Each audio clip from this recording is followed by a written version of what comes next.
ہمارے پالیسی ساز کون ہیں؟ ہماری پالیسی ساز کیا پالیسیاں بنا رہے ہیں؟ یہ ہماری عقل ہے؟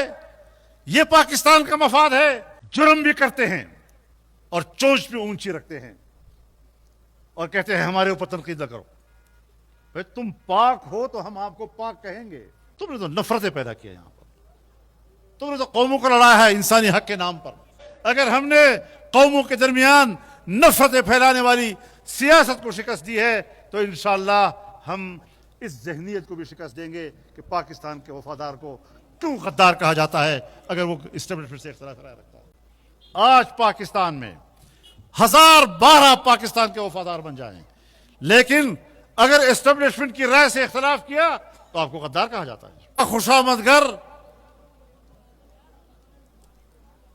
اس کے ٹکڑوں پر پلنے والے ان کو جاگیریں عطا کی وہ بڑے وفادار نکلے. ریاستی قوت نے پشتون بیلٹ کی قوموں کی زمینوں پر قبضہ کیا ہے.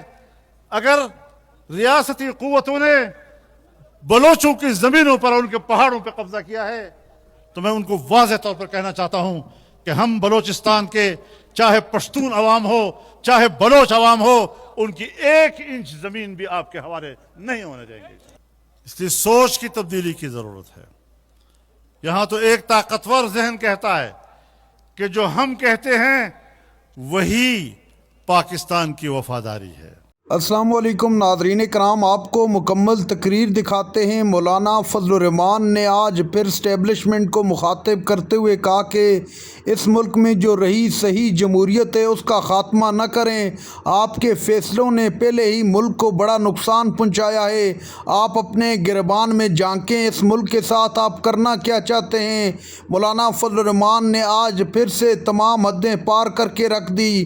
مولانا کا کہنا تھا کہ اگر ایسے ہی چلتا رہا تو مزید برداشت نہیں کیا جائے گا. ویڈیو دیکھیے پھر اس پر بات کرتے ہیں. اور عجیب بات ہے، جرم بھی کرتے ہیں اور چونچ بھی اونچی رکھتے ہیں اور کہتے ہیں ہمارے اوپر تنقید نہ کرو. بھئی تم پاک ہو تو ہم آپ کو پاک کہیں گے. ہمارے پالیسی ساز کون ہیں؟ ہماری پالیسی ساز کیا پالیسیاں بنا رہے ہیں؟ یہ ہماری عقل ہے؟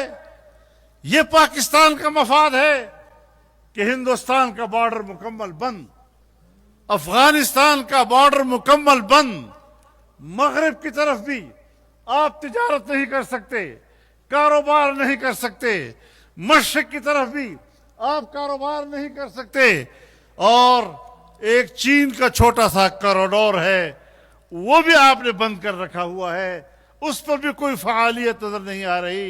ہر طرف آپ نے پاکستان کو غیر محفوظ بنا دیا ہے، محصور کر دیا ہے. یہ کون سی عقل کی پالیسی ہے کہ آج پاکستان ایک محصور مملکت کی شکل اختیار کر گیا ہے؟ یہ کون سی سیاست ہے؟ یہ کون سی پالیسی ہے؟ دہشت گردی کے خلاف ہم جنگ لڑ رہے ہیں تو دہشت گردی تو بڑھ رہی ہے. تو دہشت گردی کے خلاف تو 3-4 دہائیوں سے آپ لڑ رہے ہیں. آپ نے سوات سے لے کر پورے خیبر پختونخوا میں کتنے آپریشنز کیے اور ہر آپریشن کے نتیجے میں آپ ملک کے لیے لڑ رہے ہیں اور ہم شاید ملک کو نقصان پہنچا رہے ہیں. مرض بڑھتا گیا جو دوا کا. اس لیے سوچ کی تبدیلی کی ضرورت ہے. یہاں تو ایک طاقتور ذہن کہتا ہے کہ جو ہم کہتے ہیں وہی پاکستان کی وفاداری ہے.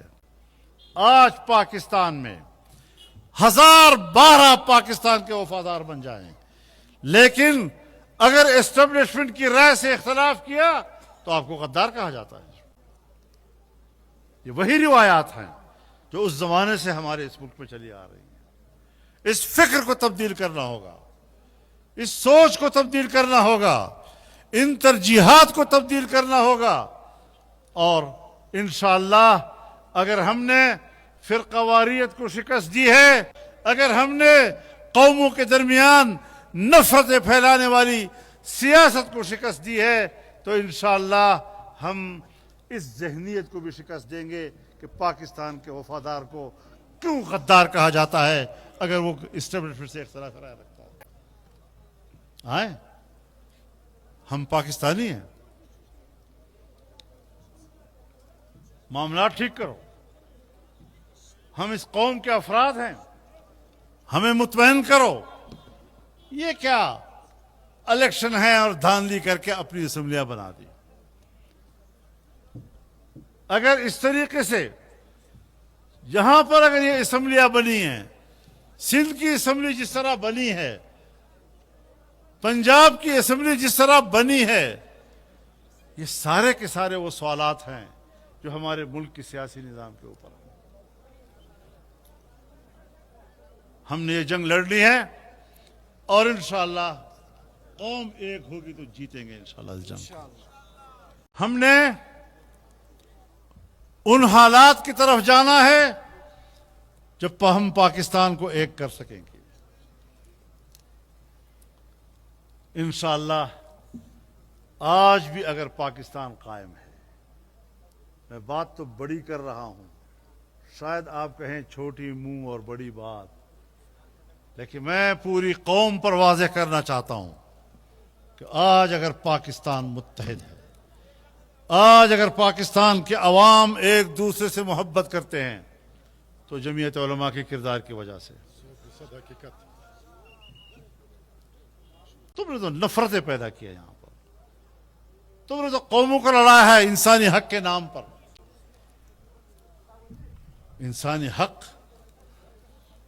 وہ اللہ جانتا ہے, تم نہیں جانتے. اللہ نے جو ضابطہ اور قانون عطا کیا ہے وہ انسانی حقوق کا محافظ ہے. ہم اگر پاکستان میں بات کرتے ہیں تو ہم بلوچستان میں بلوچ صوبے کے حقوق کی بات کرتے ہیں. اگر ریاستی قوت نے پشتون بیلٹ کی قوموں کی زمینوں پر قبضہ کیا ہے, اگر ریاستی قوتوں نے بلوچوں کی زمینوں پر اور ان کے پہاڑوں پر قبضہ کیا ہے, تو میں ان کو واضح طور پر کہنا چاہتا ہوں کہ ہم بلوچستان کے چاہے پشتون عوام ہو چاہے بلوچ عوام ہو, ان کی 1 انچ زمین بھی آپ کے حوالے نہیں ہونے دیں گے. ناظرین کرام, آپ نے ویڈیو دیکھی. مولانا فضل الرحمان کی ایک مرتبہ پھر سے طاقتوروں کو وارننگ. مولانا فضل الرحمان کا کہنا تھا کہ جس کو ووٹ دے کے عوام ایوانوں میں بیچتی ہے ان کے ووٹ کا احترام نہیں کیا جاتا. کیا اس طرح ملک چل سکتا ہے؟ دھاندلیوں کے ذریعے زبردستی اور دھونس دھمکیاں یہ نہیں چلیں گی.